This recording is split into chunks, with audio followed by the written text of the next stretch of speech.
Next, from Springfield, we talked to Roger Eddy, Executive Director of the Illinois Association of School Boards, about their preparation for the potential of schools not opening in lieu of the state budget crisis. This runs about 15 minutes.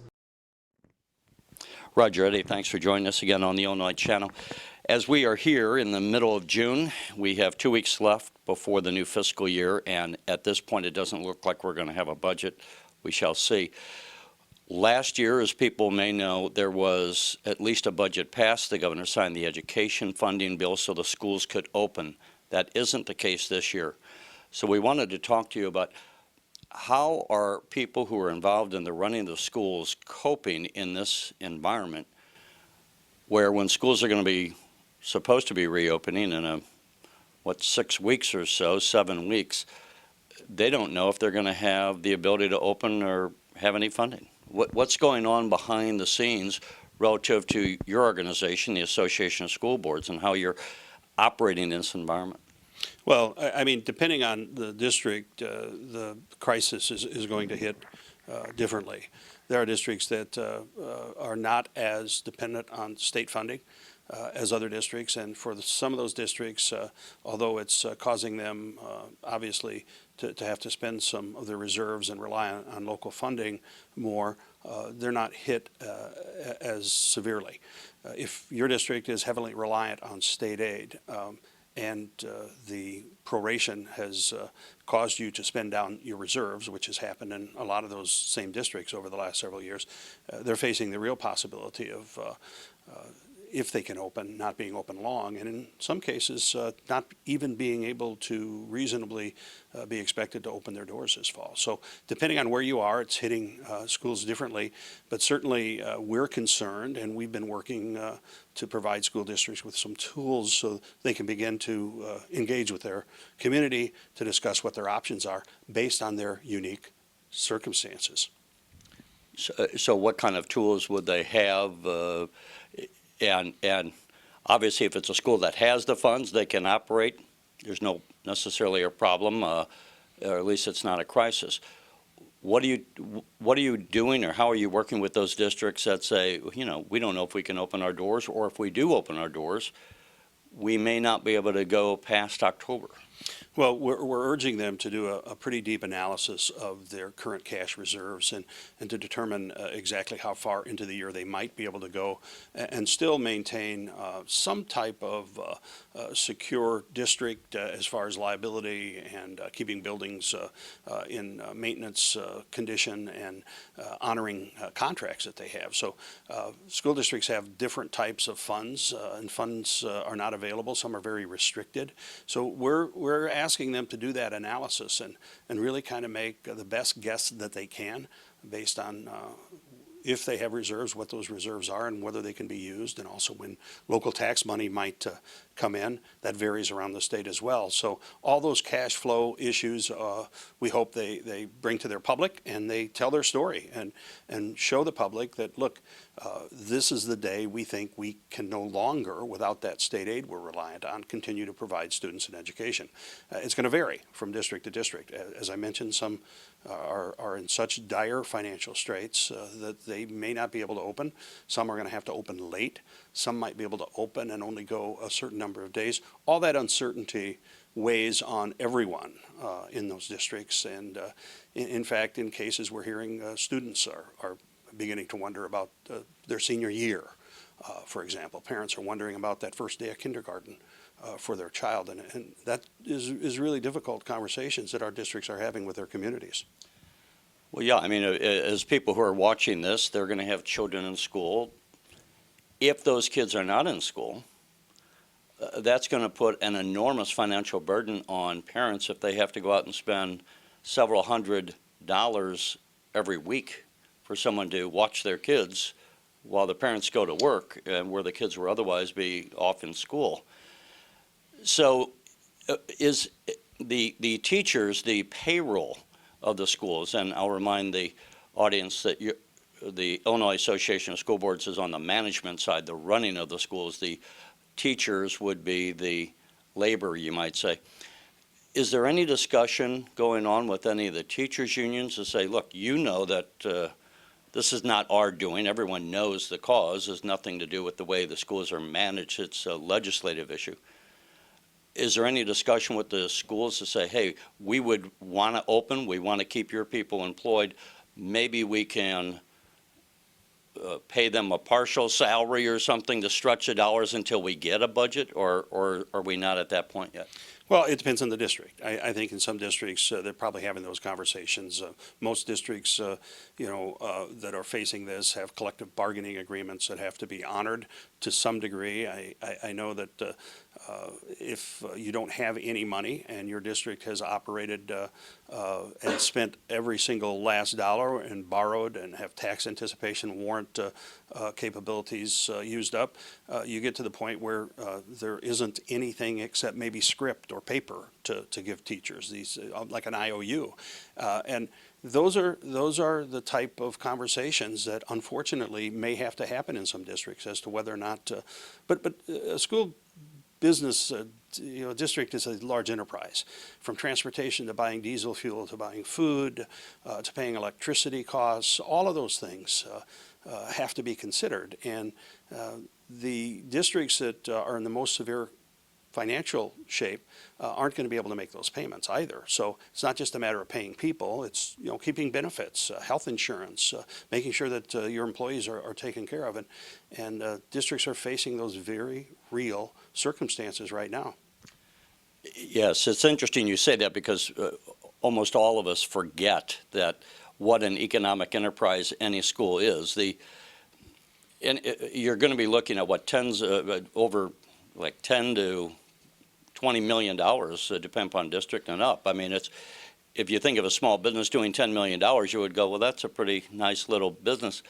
What is like an average budget for a district? And I know it's going to go all over the board, but on the low end to the high end, what kind of a range is it? Well, there are districts in the state that have, operating budgets of $3 million or less. There are districts in the state that operate over $100 million. So it is all over the board, you're right. But the proportionate economic impact to the community would be the same, I think, in a district that counts on the revenue of a $3 million budget to have folks buy groceries and make car payments and mortgage payments. And they are really, truly a significant portion of the economic engine of a community. And we saw what happened with higher ed last year in some of the communities that were affected by the higher ed funding crisis.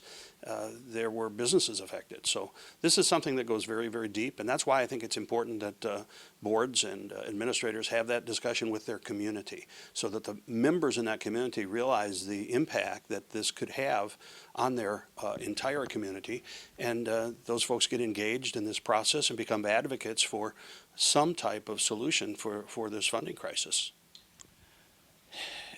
You were a member of the House of Representatives, a Republican member of the House of Representatives for a number of years, so you are very familiar with the way it operates, with the personalities. What's your best guess of what's going on there? And, the governor's hoping that he can pick off a couple of Democratic votes to say, look, let's pass a clean funding bill at least through January so the schools can open. In your estimation, is there any chance of that happening, or is it going to be where until Speaker Madigan decides to play ball with the governor, we're going to be stuck in this land of limbo and no funding? Well, no, I think there's a chance that they could come to a compromise. I, as you mentioned, know a lot of these folks and know that they want to do the right thing, and I know that they also have some very deep felt philosophical differences related to issues, and they also have a revenue issue as to not having enough revenue for all of the needs, and so all of those things have to be examined. Money needs to be real, and the main thing right now for K-12, pre-K through 12 education is that some type of an appropriation bill get passed that would fund schools for the year. I've heard about the stopgap, the 6-month, those types of things, and that would concern me from a school standpoint because schools are year-long enterprises. Collective bargaining agreements with teachers are a year long. When you buy fuel and bread and milk and those types of items for your district and you go into a bid agreement, it's for the whole year. School districts have certain statutes that they operate under that are kind of unique to them. For example, for all school districts outside of the city of Chicago, last March or April was the time that they would have had to lay people off for the fall. There's a requirement that you do it prior to the end of the school year. So those decisions have already been made. And again, stopgap budgets don't really allow you the confidence to call people back for a full year if you want to. A lot of districts call people back that have been reduced, waiting to see if funding comes through. They're waiting longer this year because the funding has not come through. So, you know, I'm still hopeful that some of the folks that are involved in this process will come up with some type of compromise to get us through this school year while some of the other issues are resolved. Let's move on just to another issue. Under George Bush, we had the No Child Left Behind. We were trying to establish, as I would interpret that law, a base level of performance so that we could decide what schools are failing the students, et cetera. As with any change, there's a lot of controversy. There's now been a new federal law passed, as I understand it, supplanting that law.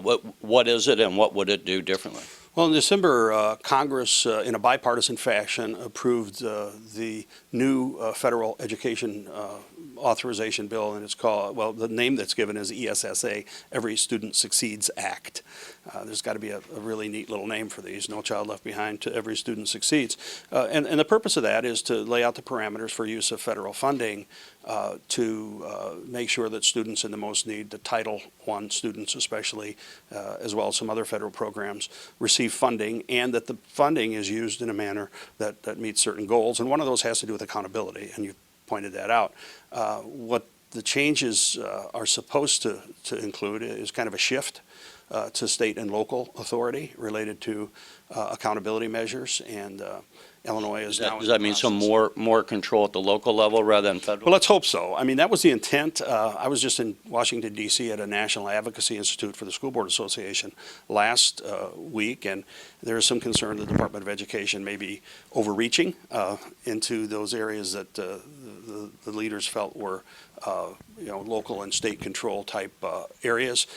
Senator Lamar Alexander, who was the lead Senate sponsor of the legislation, is now very concerned that the Department of Education is overreaching a little bit from what the agreement was. So we're watching it very closely. We're working with the State Board of Education. They've had some listening tours around the state, one round, to try and get input, because the law does require input from stakeholders, a wide array of stakeholders, while the state determines its plan for this new federal law. And there is a lot more flexibility for the state and local school districts. So we're encouraged by that, but it's one of those things that we have to really kind of keep our eye on to make sure that the intent is carried out.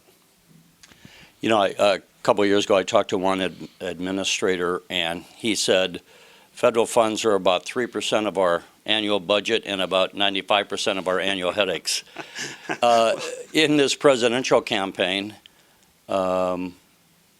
I think I'm right that Mr. Trump, I don't mean to have you pick sides on it, but as an issue, should we have a federal Department of Education, or is it just one more layer of bureaucratic nightmare? Or should we just have, look, let's, run schools at the local level and do it that way? Well, I think there's a place for protection of civil rights related to students who are disabled, and making sure that those students have some quality of education. The history of the country indicates that something was necessary at one point. I think that should be limited, though, to that area. I think all of the other decisions related to how best use those funds be made at the state and local level. If there's a civil rights issue, then let's keep it as a civil rights issue. Let's not let the civil rights issue part of this begin to erode the control of local boards of education related to other issues involved in education. Local control is really kind of the cornerstone of public education in Illinois. Our communities are different across the state of Illinois. You can imagine the difference across the country. To try and have a national policy that takes into account all of those differences and do this one-size-fits-all doesn't make sense. Now, it does make sense to make sure that for the most vulnerable, that there are some programs to protect them. Special education, IDEA, was set up for that reason. The funding is woefully underfunded. I'm sorry, what is IDEA? The Individuals with Disabilities Education Act, and that was passed in 1972. And the reason for that was to make sure that those most vulnerable students had access to quality education. There was a 40% funding promise made when that was passed. Last year it was funded at about 16%. We're used to that in education. However, that is the role that I believe the Federal Department of Education has some business being in. I don't believe it has business being in a school district's curricular matters. Every school district's different. What is working to support local jobs and college and career pathways in Southern Illinois may be different than the suburbs, may be different than the city, but the point is those best equipped to make the decisions are locally elected members of boards of education who are answered to the citizens in a democracy. So that's what we believe, and we'd like to see that authority handed down. We also understand that there's an appropriate role for the federal government, especially related to civil rights. All right, well, Roger Eddy, we appreciate you joining us. So anytime. Thank you, Terry.